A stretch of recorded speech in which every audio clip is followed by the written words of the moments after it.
We are going to go ahead and get started.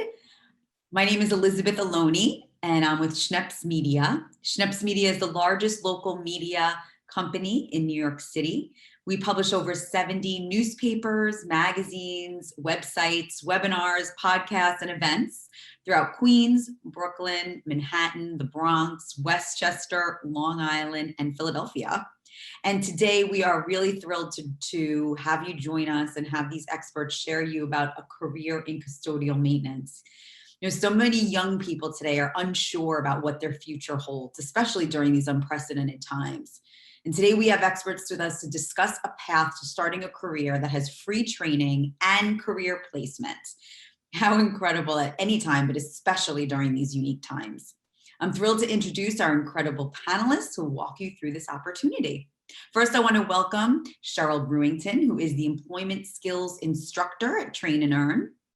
Cheryl is a social services professional with over 15 years of experience in working in a client-focused environment. She possesses a strong work ethic and unwavering commitment to excellence. Cheryl has extensive managerial experience with exceptional skills in interdisciplinary teamwork, coordination, and staff development. Cheryl has been an instructor with the Train and Earn program since 2019 and has developed a curriculum that accommodates different learning styles and abilities.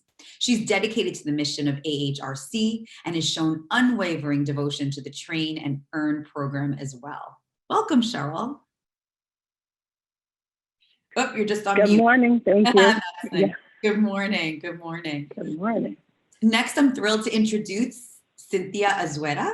Cynthia is a program director at Train and Earn and has been with AHRC NYC for 5 years. She has served as the program director of Train and Earn for the past 2 years. Cynthia has shown value dedication to the Train and Earn program and has developed an invaluable team who serve the community with diligence and integrity. Cynthia is dedicated to supporting youth, their families, and individuals with disabilities. Cynthia strives every day to find creative paths in improving youth supports. She truly enjoys seeing the participants of the Train and Earn program learn, grow, and ultimately succeed. Welcome, Cynthia. Hi, thank you for having me, Elizabeth. Absolutely. And I can certainly attest personally to the devotion of these two women to this program and to their students being successful. So we're very lucky to have them here. So Cynthia and Cheryl, I'm looking forward to hearing more about the certified custodian technician training that you offer. So please share with us your PowerPoint and let's get started. Of course, yes. All right.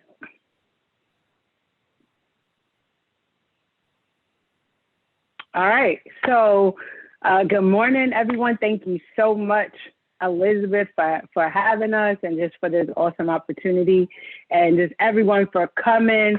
I hope you brought your pens and paper so you can write down all this great information that we are going to share with you this morning in a short time frame. And like Elizabeth said, we would love to take your questions on as we go through each dimension of the program. So Elizabeth, like you asked, Train and Earn, what is that? What is custodial maintenance? So what we do, what we take pride in is taking young adults between the ages of 16 and 24 who are out of school and out of work and giving them the opportunity to become certified custodial maintenance technicians. And then we help place them into different positions once they finish our training. And we also offer some work readiness opportunities as well. Cheryl, can you walk us through specifically who's eligible for the program? Absolutely. So let's take a look here. So this is our eligibility list. I hope you guys can screenshot if you have that capability. We are. People know you will be able to get a recording of this. So if you can't type fast enough, it's okay. We will send out the recording and you'll be able to see it again too. But a screenshotting is a great idea too. Good, that's right. Good deal. They can watch it. So for eligibility, how you get into our program, you have to be between the ages of 16 and 24. You have to be currently out of school and out of work. You have to have a desire to learn a new skill and to train, and you have to have a desire to be employed. There's a 16-week program, so we do ask that all participants commit to the entire program. And then we follow up for 1 year with job assistance and things like we'll talk about a little bit later. Anybody interested must be a resident of New York City, which is the 5 boroughs: Manhattan, Brooklyn, Staten Island, the Bronx, and Queens. And then they must also be authorized to work in the USA. So all of these eligibility requirements are really requirements. Yes. Correct? People really have to be within this, and it's, you know, the opportunity is really protected for these individuals, right? Absolutely. Yeah. These are hard eligibility requirements for us. It's a hard stop for us. Yes, for sure. Good. That's good to know, because I know a lot of questions come up. What if I'm 25? What if somebody is, you know, 24 now, but within the 16 weeks, they turn 25? Are they eligible for the program? Yes. So they have, go ahead, Cynthia. Yeah. Yeah, they are. They just have to be between the ages of 16 and 24 at program start. So if the cycle starts and they're 24 and throughout that time frame they do turn 25, that's okay, as long as on the start date they are between 16 and 24. So if anyone who's listening is 24, get on it and get in there before you turn 25. For sure. I just wanted to also touch base. We do speak about this later in our presentation, but one of the big great things is that you want to be a resident of New York City, because we do offer the program in 4 of the 5 boroughs. We have our program in Brooklyn, Queens, the Bronx, and in Staten Island. Don't worry though if you live in Manhattan, because what we do is that whichever program is you feel comfortable traveling to, which is closest to you, like if you're in Harlem and the Queens program is the Bronx program is the closest to you, that's where you will go. So Manhattan is more than welcome to join any one of the other 4, but those where we have the 4 programs. Terrific. Thank you. And we are also going to share the phone number and the email address of where you can reach out to get started right away, so you don't have to waste a minute. That's right.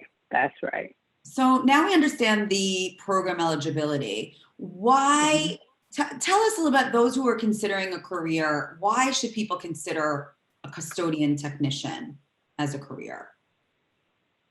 Okay, so this is where I get excited about this, because I am the instructor for the program, and I just have seen so much good happen. So what are some reasons? We have some here. Wages are one.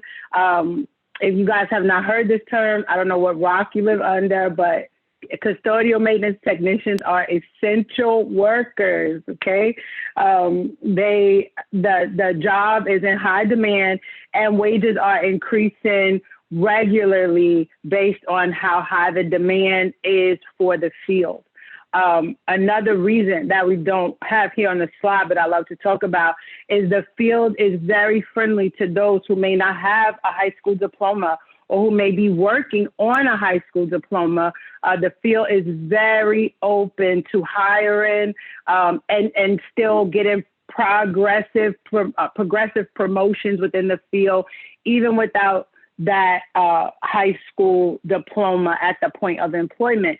So it's such a friendly field. It's not going anywhere. Robots are not going to take over for custodial maintenance technicians. And it is an essential part of our society, even more so today than a year ago. So those are all reasons.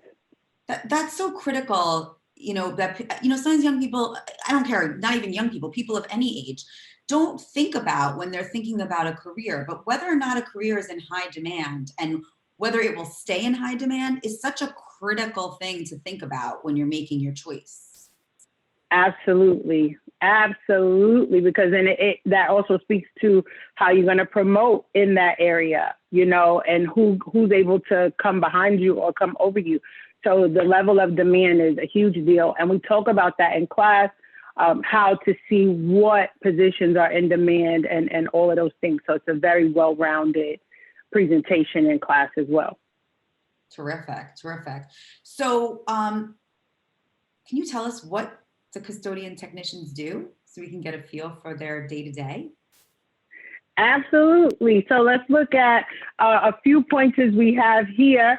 but a custodial technician is one term for the field. You guys have heard it called custodians by itself or janitors. And there's a lot of different terms. So they all fall into the same bracket. I don't want you guys to think where it's like you have to know how to fix a vacuum when we use the term technician. But they are technicians because it is a lot of science within this field when you think about chemicals and mixtures and all of those things. And so it's a technical field, but these are some of the things we do. So we keep buildings in clean and orderly condition, perform heavy cleaning duties such as maybe shampooing the rugs or stripping floors, all of those kind of things, the deep cleaning kind of things that big facilities need periodically. And then also the biggest one that is really at the top of the list is disinfecting and sanitizing facilities to keep the people we serve protected from illnesses such as COVID-19, of course, but also all the other illnesses that come from the buildup of germs that grow very quickly and very aggressively. And so our position is one I like to say in security, because we keep the environment secure. So though we don't carry guns and we're not police officers, we are keeping people safe from deadly illnesses and things of that nature. So these are just some of the things we do. A lot of custodial maintenance technicians do actually go into technician field, maybe the plumbing field and all of those things. So it's a base and people can really grow in a lot of different directions. It's really interesting what you said about security. I think, this whole field has really changed, in terms of the perception of it, because it really is about keeping people safe. And we now, due to COVID-19, have opened our eyes to just how dangerous, germs can be. And, nothing feels better than walking into a building and, you could just see and smell and feel safe because it's clean. What a difference that makes. It's the unsung heroes for sure. Absolutely. I did want to also say, Sha, I know you were talking about the different names that can go under this I guess blanket of this field, and porter is one that we use as another title for this. And then if you look at the PowerPoint, there's a picture of that's actually one of our porters for Hudson River Services, which is a affirmative enterprise that AHRC owns actually, and is a #1 job placement that we can place them with after the program is done. We'll go into that more a little later on, but that is someone that's not just like a picture from Google. That's a picture that we took from our agency. If you look at the shirt, you see the name on the back, Hudson River Services, and it looks like he is cleaning the window, which is another duty that you can perform. I love it. Absolutely. So our placements are very successful. I'm excited to hear more about that. So can you start to dig deeper into what young people can expect with the program? Sure. So within the 16 weeks, let me start there, and then I'll get to what you guys are looking at on the screen. Within the 16 weeks, we split it into type of 8-week situation, where the first 8 weeks, all participants are learning everything they need to learn about custodial maintenance in order to gain their certification. The certification is a superb credential for your resume, especially for the field that tells an employer, like, they're not going to have to teach you everything because you know some stuff, significant amount of things. So in those first 8 weeks, we're learning all about professionalism in the workplace and custodial maintenance technician, the field, and how it's different from cleaning at home, So, and then the next 8 weeks is actually a paid internship. So let's talk about a little bit of money, right? Let's talk about that we pay you portion of our advertisement. So during the 16 weeks, there's a stipend that we give out weekly to all participants as they go through the training portion. And then when they move into internship, which is 175 hours of hands-on work, which again enhances the resume, enhances the participant. They get $15 an hour for 175 hours. And so over the entirety of the program, a successful participant can earn up to $3,000 in that 16-week period. And we also help with transportation and those types of other little nuances sometimes that could hinder someone from being able to complete successfully. Wow. So go ahead, Elizabeth, I'm sorry. No, I was just saying that's important to know. I mean, you know, not only are you getting this incredible training, but you're being paid to do it. Yes, you're being paid to do it, and you're making very strong connections for your professional future. And we love to emphasize on that because it's not easy to do. I remember being 16 and thinking like, who's going to hire me because I don't know anything? They want you to know stuff, but nobody wants to give you a chance to learn stuff. And so this is the perfect segue. Like, we're going to teach you some stuff so when you present yourself, you know some stuff. And then we're going to support you even further by saying, you know, he or she was this or that in my class and in our program, they were phenomenal. So you have a support that I personally didn't have, which is where a lot of my passion comes from. This is such an important component to changing from a student in high school to a professional in real life. So that's kind of what the 16 weeks is about. And then after those 16 weeks, so once you finish your 175 hours, we come to this part where we talk about outcomes. Well, so outcome and one thing, Cheryl, about that is, you know, something else that just came to mind, you know, the support is incredible. The fact that you're getting all this training so that you feel like you really can step out into the workforce and know what you're doing. But after finishing a 16-week program, I mean, employers know you're reliable, you show up, you stick to your commitments, you complete what you start. So even just being in the program shows so many important qualities that people who are hiring look for. Absolutely. So you should tout the fact that you've taken this class and you've completed this program, because it shows a lot about one's skills and one's values. That's right. And you know, I tell my participants, if you show up and you have a high school diploma or don't have a high school diploma, and the person with the bachelor's degree doesn't show up, you win. You know, you win for showing up on time, for showing yourself approved.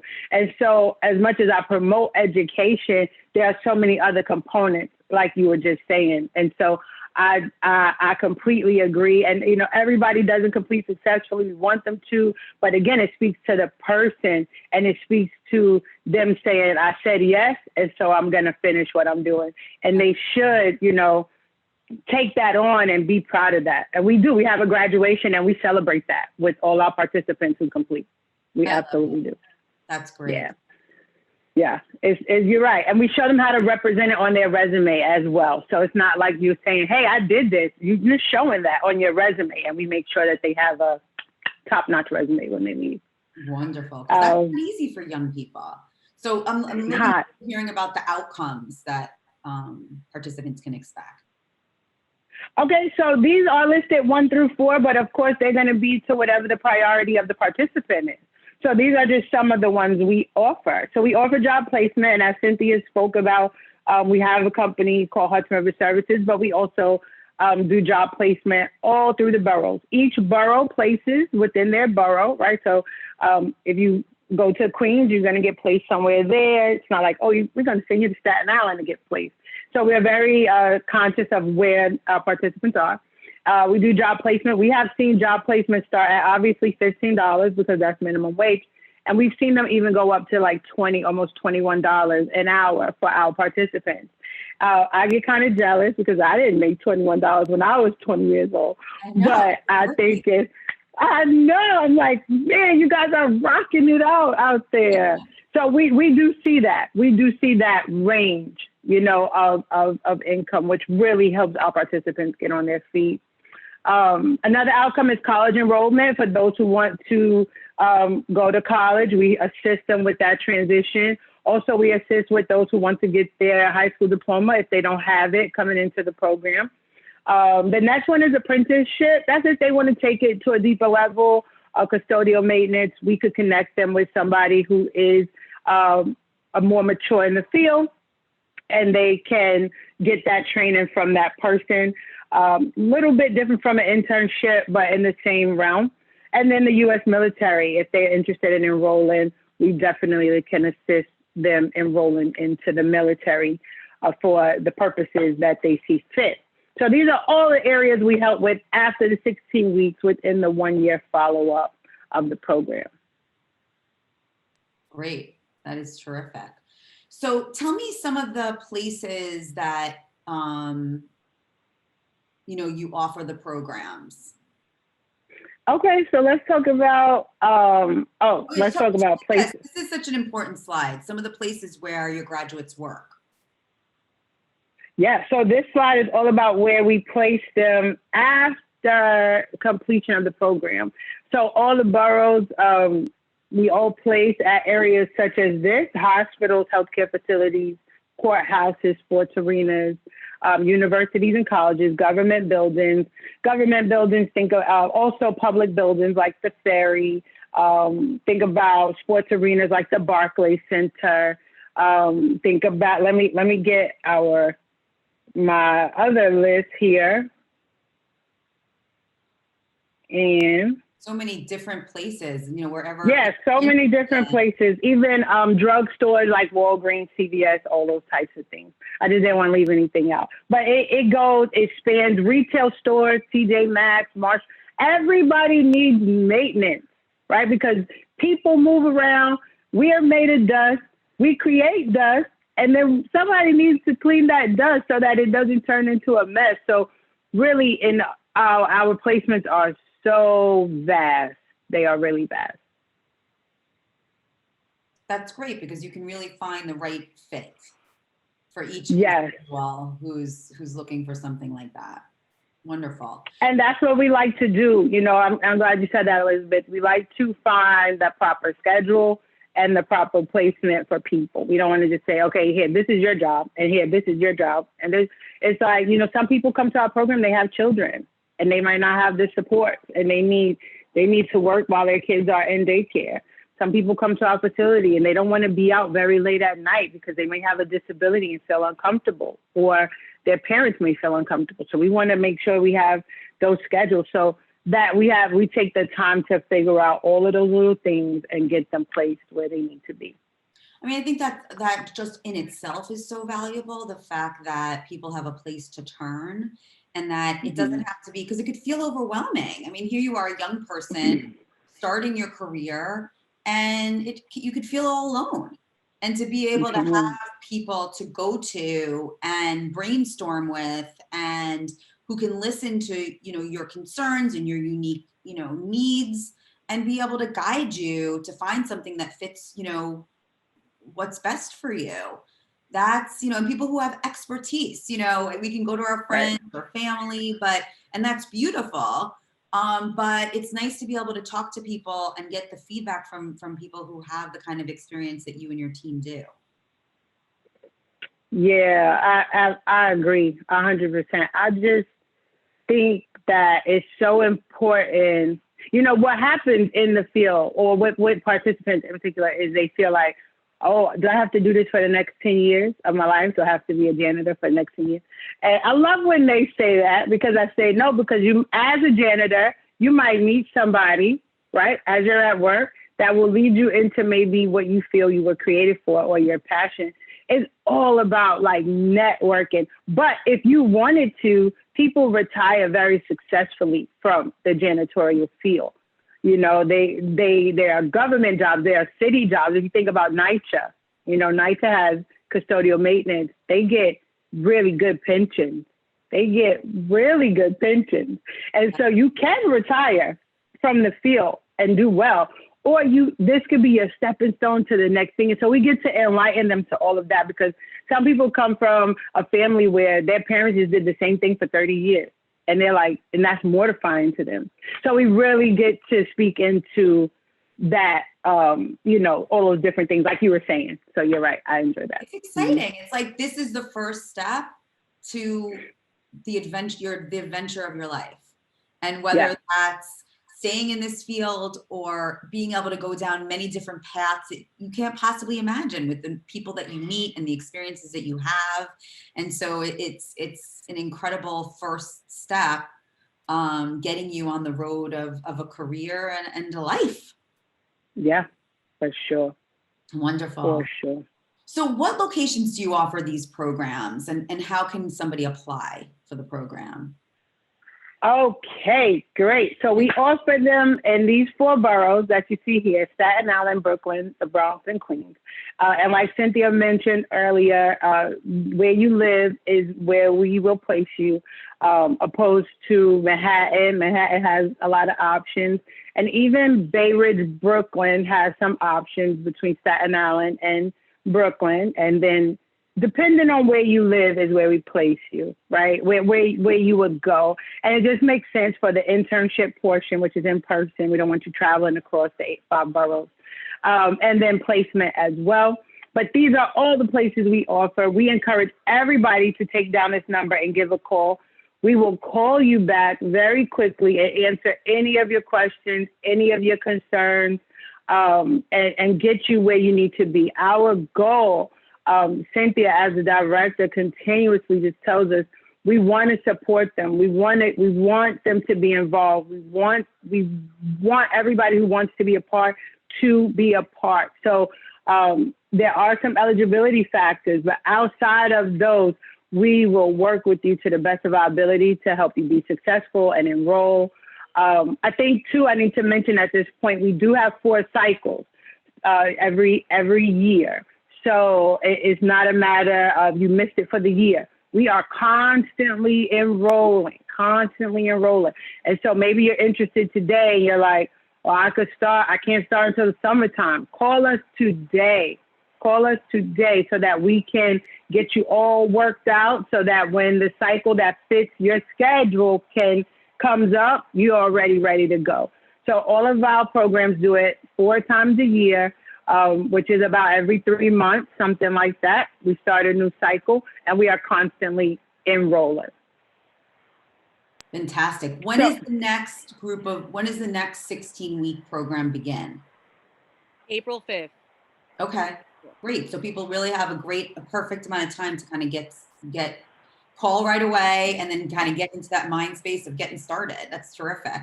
Yeah, this is the perfect time to, like, I know April 5th is like a couple of weeks away, but this is the perfect time to do it because there's sometimes some documents that, need to be secured, right? Or there's some conversations that, you want to have one-on-one conversations that need to happen. So you don't want that process to be rushed. Although we will do like enrollment on April 5th if we need to, right? We definitely like to do it ahead of time and get them in that system already.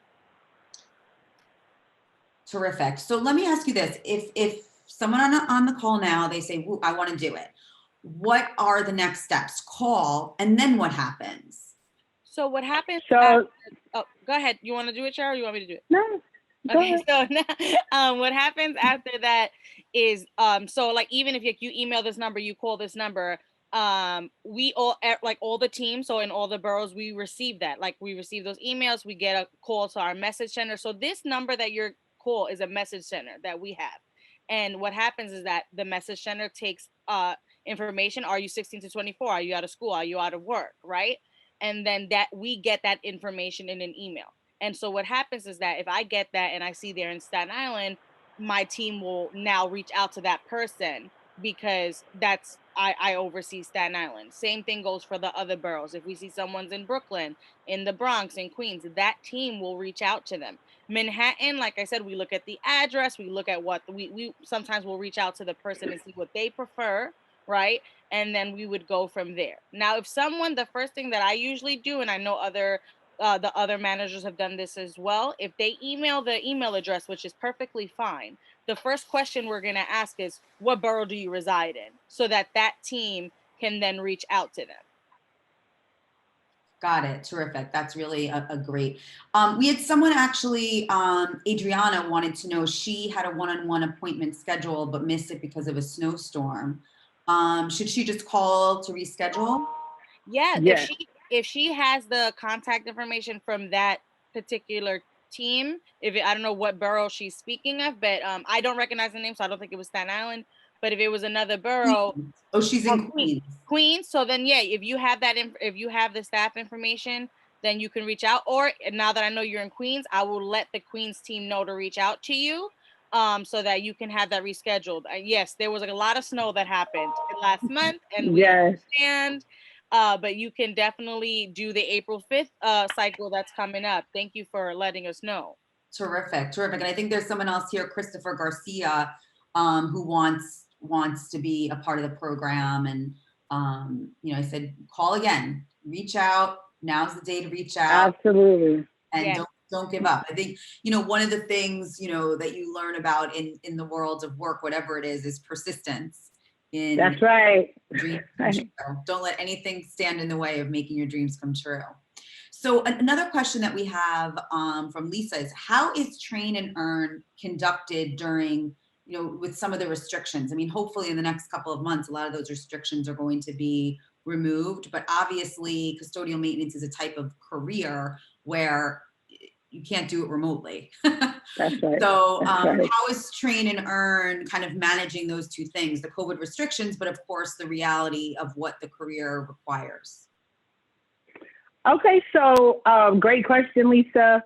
We are currently doing what we call hybrid format of Train and Earn, where our training time is on Zoom, where we do the certification and the professionalism. And then we have some occupational training in person. And of course, the internship is in person. When we are in person, we do follow the guidelines from our leadership, the government. We wear masks, we provide hand sanitizers. We do our occupational in areas where participants can be 6 feet apart. And then when you go into your internship site, of course, those 6 feet apart, mask wearing are all enforced within that time. So like Elizabeth said, it can't be 100% remote. It just doesn't work that way. But as much as we can do remotely, we do. And it's important to know that you teach people about the protocols, because in Absolutely. you have to be there and you have to know about the protocols and make sure that you protect yourself and others. So, it's kind of part of the training. One thing I want Absolutely. to add to that, like you said, Elizabeth, that some restrictions have been not lifted, but like not, things are changing as like we progress with COVID-19. So there are like I said, we have 4 programs, and although the general, we all teach the same thing, right? We all have the same requirements. Some structures may be slightly different, specifically because of spacing. So for example, I do know that the Brooklyn program does do in-person teaching during their curriculum.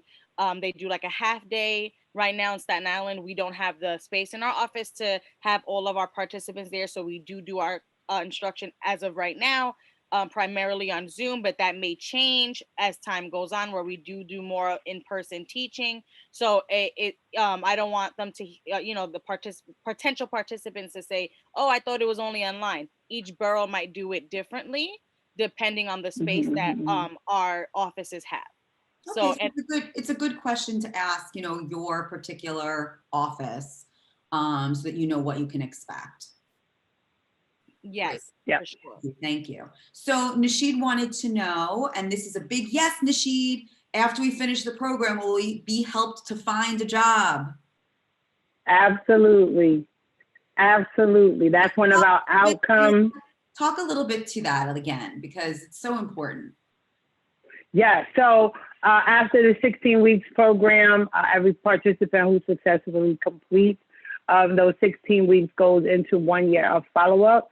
And during that 1 year follow-up, we do job placement, which means we help you find a job, and we assist you with the transition of interview and all of those things so that you can be placed within the custodial maintenance field. Also, we have other outcomes if you were looking to enroll in college or the military, or just learn more about custodial maintenance through apprenticeship. But one of our goals to Rashida would be yes to that question. That would seem like it would be his main goal. So that's what we would work on for him. And that's what all of our programs would do. Terrific, terrific. Jacob brings up a good question that I think is important to address. What if you start working a job in the middle of the 16-week program? He wants to know, will you work with our schedule? But also, I want to know, is that allowed? Okay. So we asked for the 16-week commitment to the program. So it's not allowed, that term, but it is. We ask you to be committed to the program for the 16 weeks. So if you are enrolling in the program, we ask that you don't look for work outside of the program because the structure of the program is pretty set. So it's not designed for everybody to do it at a different time. It's designed for the whole group to go through all together from beginning to end.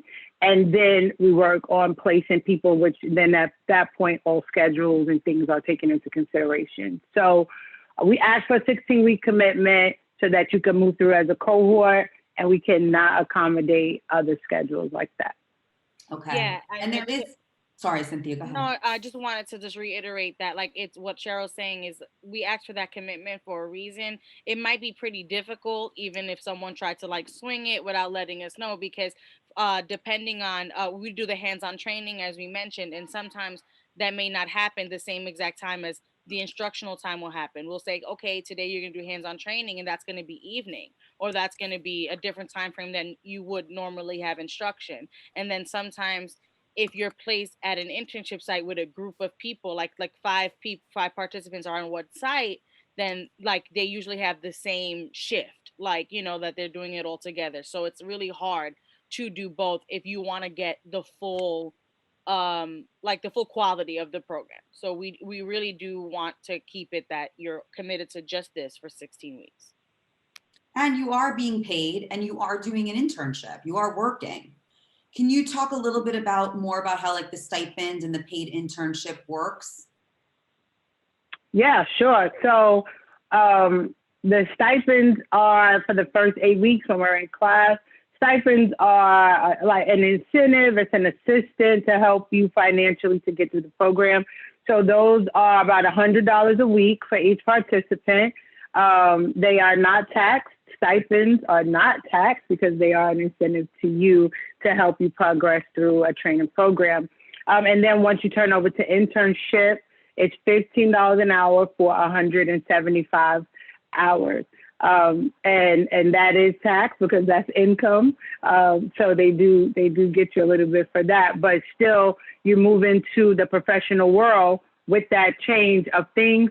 And then, like I say, you could earn up to a little over $3,000 over the 16 weeks. So that's how the incentives work. And then we do help with other transportation needs and things like that throughout the time. And we have a social worker as well to assist with any other hardships that participants may be going through while they are enrolled in our program.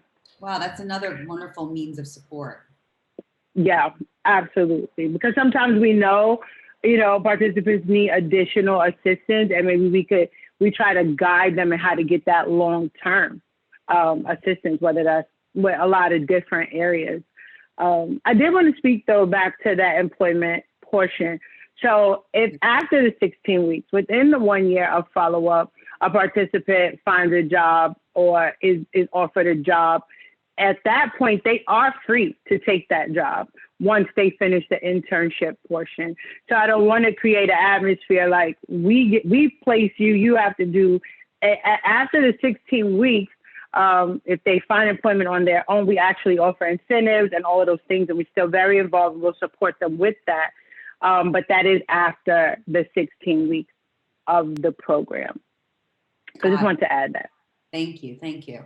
And can you elaborate a little bit on the internship sites that you have available? I mean, are they similar to the job places that you put people or, help people find?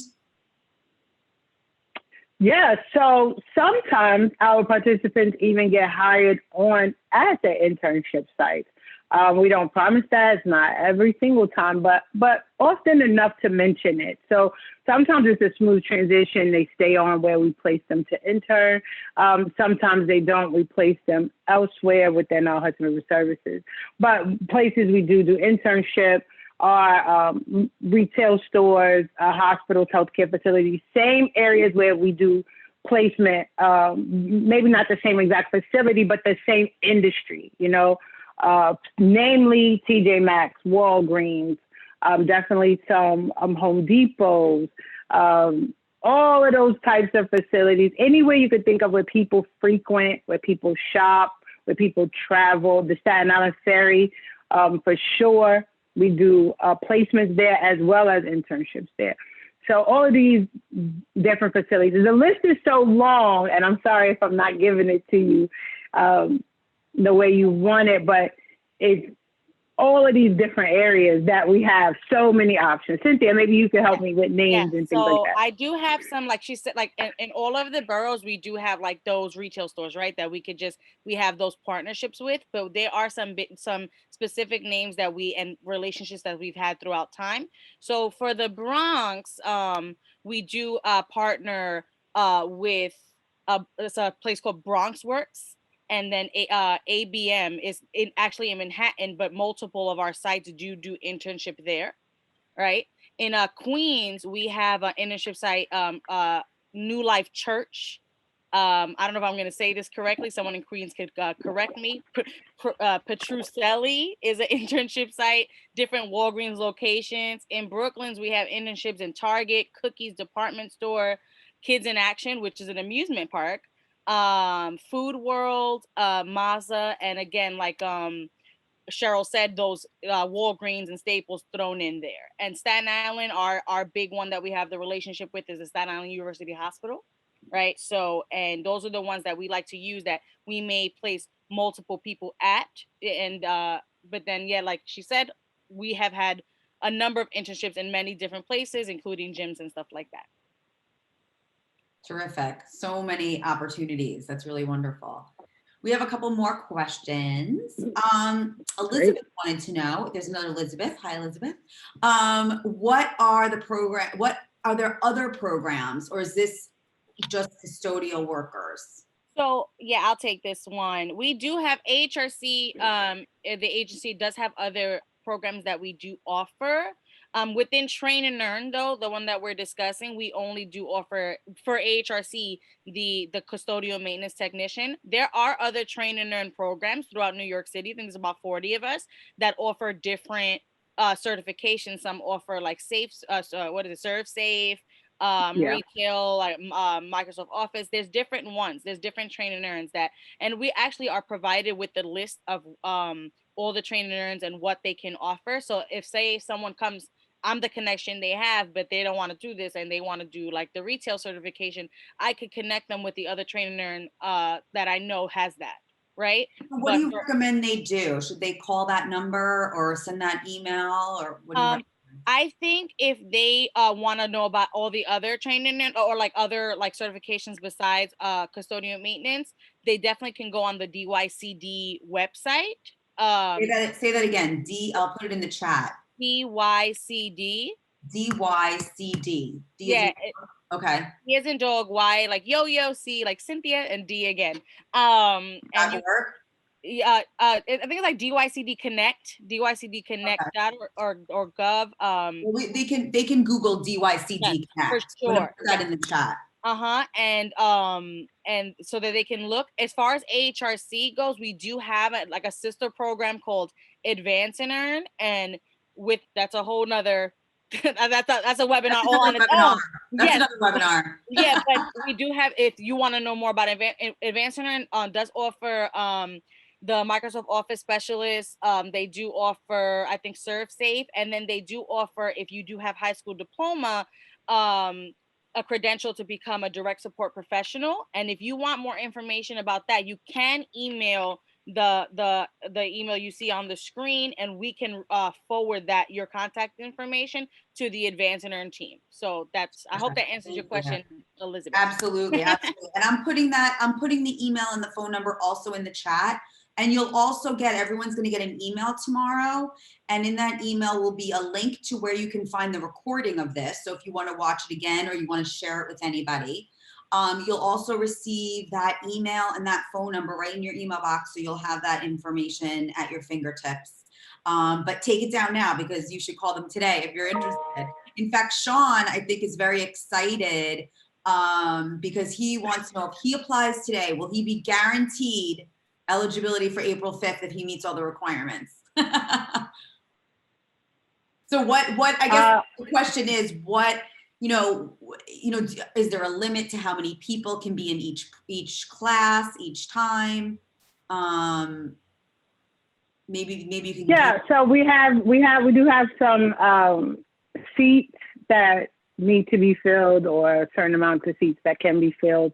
But if he calls today, if he calls today, we are definitely going to work with him and get him connected and do our best for April 5th. There are some documents that we don't mention that we do need to collect, some sensitive documents. So it's a bit of a process, but if not, we're definitely going to shoot for April 5th. That's what we want. But like I said, it's a rolling enrollment thing that we kind of do, and then we do it a few times a year. So if Sean, if you have everything, that I don't see why not. Yes, and I just wanted to add, though, although each borough does have a certain amount of like seats, I guess, or like a program slots, we are one team, although it's in different boroughs. And so say, for example, Sean, you live in Brooklyn, I'm just making this up, and Brooklyn is full, but you can attend remotely with a hybrid, like in Staten Island or Queens, and they have a spot available. You can do that as well. We want to make sure that, if you're willing to do that, we can work with you. Like if that happens, like I said, if you call today and you're all good and you're number one, you'll be fine. But we have in the past have been like, okay, Staten Island's full, but if you want to go to Brooklyn, we can do that. And we've had people that way. We're one team. Great. So you're going to do whatever you can to get someone who's interested and eligible and has everything that they need to get started. You're going to do everything you can to make sure they get started as soon as possible. Absolutely. Wonderful. Yes. Wonderful. Let me say this one last thing, Elizabeth, if I can. If they are between 16 and 17, we do need a parent involved in the enrollment process. So anybody younger than 18, we need a parent or a guardian involved in the enrollment process just due to age, being a minor. I just want to make sure to put that out so that it's not like, hey, I'm here. And we're like, where is your mama? So if you're under 18, we need a parent or a guardian. Okay. A legal guardian. That's good to know. Well, this has been so wonderful and so, meaningful. And I thank you, Cheryl, Cynthia, for spending this time and sharing with all of us about this important program. And I'm just excited about the possibilities for all of our attendees. And again, if you want to watch it again or you want to share it, please, you will get a link that you'll be able to watch it again. And please, if you think this is right for you, make a phone call today, get started, at least get more information. This could be the beginning of the rest of your life. So why not start that beginning today? But yes, Cheryl and Cynthia, thank you so much for your time today. And for all of that I just want to repeat again, someone's asking, when could I start? So the next start of the program is April 5th. Yes. That's the next class. So you got it, Josh. So call today. You hang up. Exactly. You hang up from this webinar, you pick up your phone, you make the phone call, you get it done. So that's right. Thank you so much, Cheryl and Cynthia, for your time and your care. These two individuals, these women really care about helping make a difference in young people's lives. So, we're very lucky to have you here. And I want to thank all of our attendees for spending this time with us today and making a commitment. Even just being here is a commitment to your future. Yes. So I thank you for that. I want to wish you all to stay safe and stay healthy, and look forward to seeing you on a future webinar. Thank you, ladies. Yes. Thank you. Thank you, Elizabeth. Thank you, everybody. Hope to hear from you soon. Yes. All right. Have a wonderful day, all. Bye-bye. Bye-bye.